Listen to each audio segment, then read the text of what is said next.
One of the core teachings that we find in Buddhism is to understand the pain and suffering as a part of life, and also to see the suffering and the pain as it is. But this is easier said than done, okay? Because most of the time, when we go through painful feelings and painful situations in life, we used to worry, we used to become frustrated, and we fall down mentally. But the Buddha offers us a different way of thinking to see this pain and to see this suffering, to use that experience to add more meaning to our life. So today, let's talk about how can we move through painful situations in life according to Buddhism. The Buddha gives a wonderful simile for this. The Buddha says, suppose they were to strike a man with a dart, and then they would strike him immediately afterwards with a second dart, so that the man would feel a feeling caused by two darts, two arrows. When the uninstructed worldling is being contacted by a painful feeling, he feels two feelings: bodily, physical feeling, and the mental feeling, or physical suffer and mental suffer. The reason why we worry in the face of this unavoidable suffering in our life is we expect a life without suffering. But life itself has the intrinsic nature and inherent nature of suffering and pain and unsatisfied nature. So, what Buddha teaches us is to see it as a part of life. Do not try to forget it. Do not try to run away from it. See it as a part of your life that always persists throughout your life. And the Buddha says that when an ordinary person goes through these feelings, to escape from this pain, what he does is he seeks delight in sensual pleasures. He chases behind sensual pleasures to distract himself. So that is the normal reaction, isn't it?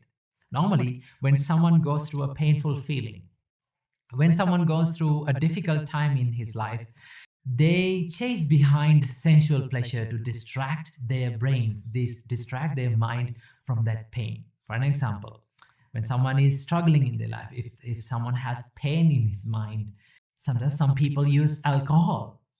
Some people distract them with alcohol. Some people distract them with sexual misconduct. Some people distract themselves with consuming more and more social media. These days, it is happening more and more. Okay. For an example, if you feel any pain in your life, just check your behavior. People use more and more social media. Why? To distract themselves with that pain, from that pain.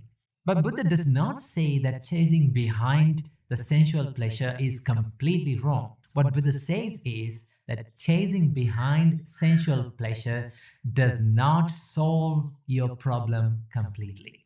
Why is that? So the more we chase behind sensual pleasure, the more we suffer because of the unsatisfied nature. So that is why the Buddha said, chasing behind sensual pleasure does not solve your problem completely. Why it does not solve the problem completely? Because whenever we are being struck by a miserable feeling or a painful feeling in life, now we need something material, an external source to distract ourselves all the time. Now, this does not help us to focus on ourselves and find the true nature of this problem and solve it once and forever. Okay, so that is why the Buddha said, chasing behind sensual pleasure will not completely solve your problem. Instead of chasing behind the sensual pleasure to distract ourselves, the Buddha says that look at the pain as a part of life that is unavoidable. And the Buddha says that pain is an inevitable condition in life, but worrying is an option that we choose.